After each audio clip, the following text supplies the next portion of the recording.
अस्सलामुअलैकुम जी सर, क्या हाल है? सब ठीक है। अच्छा सर, ये आज बजर पे आ रहा है बना दो बंदा कंक्रीट आज हो जाएगी इंशाल्लाह थोड़ी देर में। सरिया वगैरह भी बन जाएगा, तो ये आज कंक्रीट भी इसकी हो जाएगी। तो ये कटिंग हो रही है।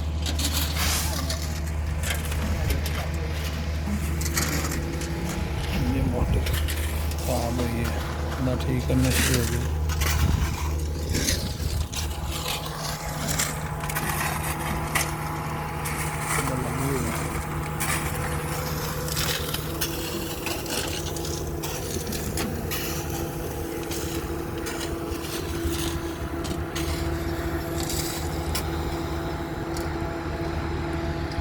मैं जो सरिया वाली वीडियो बनानी है नीचे लगाया